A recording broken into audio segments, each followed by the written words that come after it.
उससे पहले अभी बैठे बैठे मन में जो ख्याल इन्होंने ही बख्शा कि वो जो हम बचपन में भी सुनते थे, आदरणीय महात्मा विवेक शॉर्ट जी की लाइन कि अगर जुबान कहेगी तो सिर्फ कान ही सुनेंगे विवेक, दिल भी सुनेगा अगर दिल से सुनाएंगे। तो दास अपने लिए अरदास कर रहा है, ये बख्शीश मांग रहा है सद्गुरु निरंकार से कि बोलों में कोई मिलावट ना हो, जो अपने जीवन में बीत चुका हो वही बात दास आपके सामने हूबहू रख पाए। साचंगत जी मायावी जीव है, माया में विचरते हैं और इसलिए लाजमी भी है कि माया अपना प्रकोप भी दिखाती है। साचंगत जी अपनी बात करूं तो दिनचर्या ऐसी ही है कि मंडे टू फ्राइडे ऑफिस, और फिर जैसे जैसे संडे आता है तो संगत की ओर कदम बढ़ते हैं।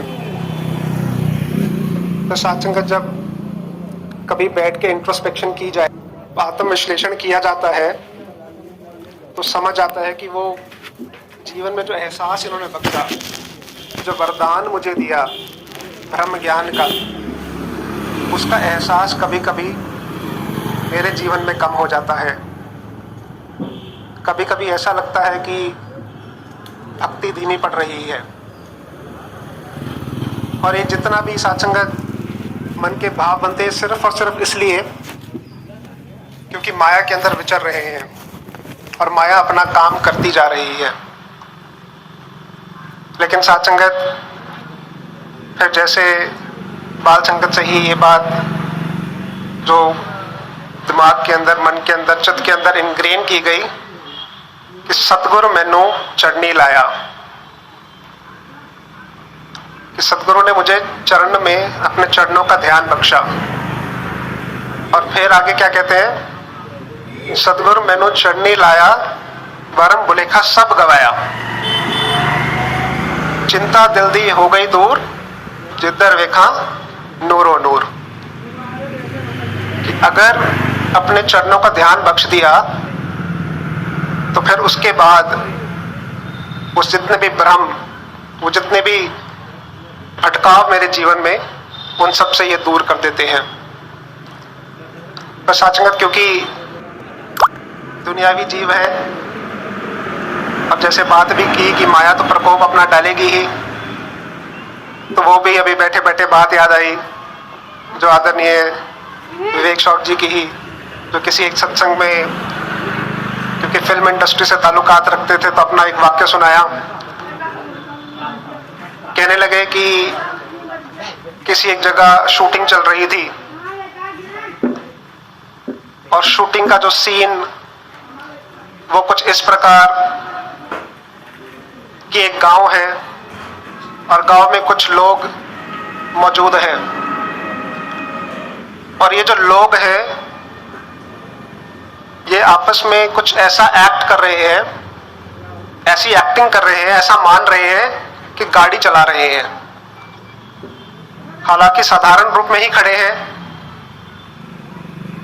खुले में ही खड़े हैं, जैसे चलते हैं वैसे ही पैदल ही चल रहे हैं, लेकिन न जाने क्यों ऐसा मान रहे हैं कि गाड़ी चला रहे हैं।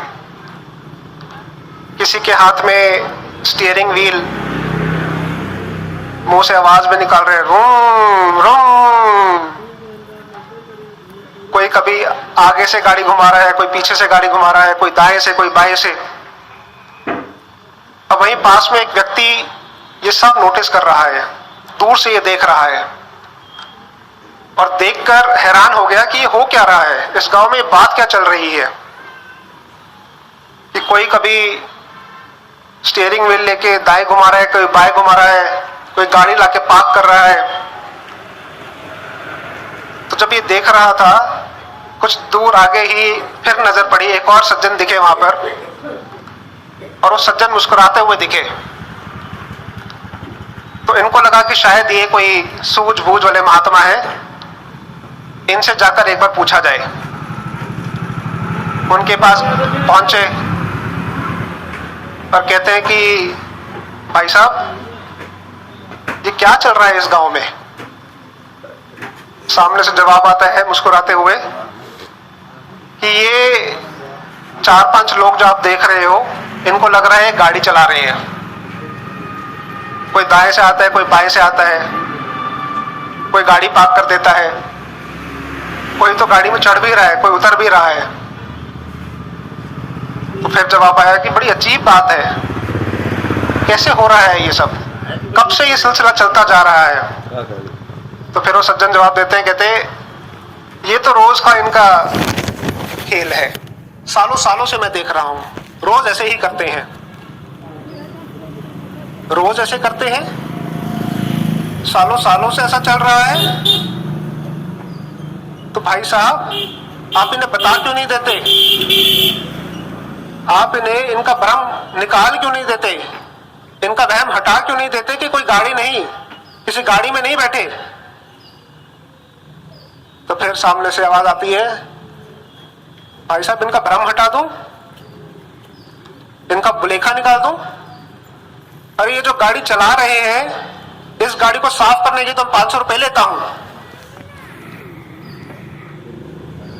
अगर नहीं करूंगा तो काम कैसे बढ़ेगा मेरा आगे, अगर वहम हटा दूंगा तो मेरा काम कैसे बनेगा। तो साचंगत यही काम माया का, कि कैसे प्रकोप डालती है अपना और कैसे मुझे भ्रमित करती है। पर साचंगत फिर वही बात, इन्होंने मुझे वरदान बख्शा, अनगिनत अनगिनत मुझ पर वो इनायत जो मुझ पर कर दी, ब्रह्म ज्ञान बख्शा और मुझे रास्ता दिखाया, जो बात भी की, जो भक्ति का दान दिया कि भक्ति लोकी हजे नहीं समझे, रब नू पाना भक्ति है। कहते हैं रब को पा लिया तो वो भक्ति है। और फिर आगे क्या कह रहे हैं, छड़ के सारे वहम पुलेखे गुरु रिजाना भक्ति है।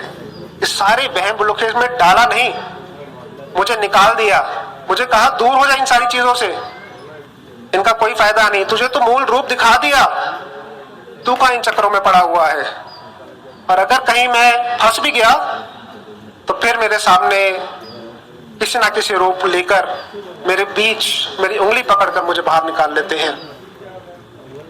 और फिर साथ में जो वो जो एंड में लाइन भी आई कि गुरु रिझाना भक्ति है। क्यों साथ संगत, अरे गुरु रिझाने की बात सिर्फ और सिर्फ इतनी कि गुरु के साथ वो जो मेरा ताल्लुकात, वो जो मेरा कनेक्शन। बस अंत में एक बात रख के आपसे इजाजत चाहेगा। किसी एक जगह पर गुरु साहिबान, आदरणीय गुरु साहब गुरु नानक देव जी विराजमान थे। सभा चल रही थी और सभा चलते चलते बीच में उन्होंने अपनी मुट्ठी बंद कर ली।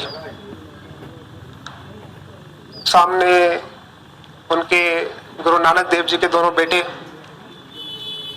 और बाकी गुरसिख भी बैठे थे। अब जब मुट्ठी बंद की, मुट्ठी बंद करने के बाद अपनी मुट्ठी पहले अपने बेटे की तरफ कर दी, बेटा श्रीचंद ये बताओ क्या है इस मुट्ठी में। अब साधसंगत वहां उन्होंने भी देखा कि पहले ही देख रहे थे कि शायद मुट्ठी में कुछ रख रहे हैं, शायद एक सिक्का डाला। तो कहते पिताजी मुझे ऐसा लगता है कि आपने अपनी मुट्ठी में सिक्का रखा है। कहते ठीक है। फिर दूसरे बेटे की ओर, बेटा लखीचंद क्या है इस मुट्ठी में। फिर वहां से आवाज आई, पिताजी मुझे भी जो मुझे लग रहा है ना, जैसा कि पहले भाई साहब ने भी बताया, आपने अपनी मुट्ठी में सिक्का रखा है। फिर आगे और गुरसिखों से बात की, क्या है इस मुट्ठी में। सिक्का है जी। फिर पास में एक और गुरसिख से पूछा, कहते भाई साहब बताओ इस मुट्ठी में क्या है। साचन गुरसिख आगे बढ़ा, गुरु साहिबान के सामने सजदा करके कहता है, गुरुजी आपकी मुट्ठी में तो दो जहां की ताकतें हैं, आपकी मुट्ठी में तो दो जहां की बरकतें हैं। आप इस दुनिया के वाली हैं। आप चाहें आप इनायत करें, कुछ भी किसी को भी बख्श दें। तो साचंगत वो वाला कनेक्शन, वो वाला ताल्लुकात, कि मैं कहीं वहम में ना पड़ जाऊं कि मुट्ठी में सिक्का है। ये तो दुनिया के वाली है, इन्होंने तो अपनी पूरी ये दुनिया, ये पूरी कायनात, ये पूरी रचना अपनी मुट्ठी में समेटी हुई है। वाह जी वाह। तो साचंगत जी इन्हीं भावों के साथ दास साहब से आपके लिए, अपने लिए, सबके लिए ये अरदास करता है कि ये जो जितने भी बहम मुल्क हैं, ये मेरे जीवन में माया की वजह से जो आ रहे हैं, आप जी आशीर्वाद देना जी, ये सब मेरे जीवन से दूर हो, और जो भक्ति का दान जो आप जी बख्श रहे हो, वो हम सभी को बख्शते रहो जी। साचंगत जी प्यार से कहिए।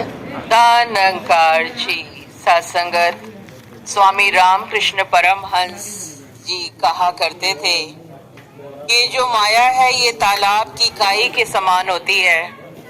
हम काई को हटा देते हैं, पर थोड़े टाइम बाद देखते हैं कि तालाब पर फिर काई आ गई है। ये सत्संगत जो ब्रह्म ज्ञान देने के बाद हमें सत्संग सेवा सिमरन करने का एक सद्गुरु ने अभ्यास करने का जरिया दिया, वो सत्संगत इसीलिए ताकि ये जो माया है हम इससे सचेत और सावधान रहें, और इसके साथ हम इस निरंकार ब्रह्म के साथ अपनी लौ अपना ध्यान लगाए रखें।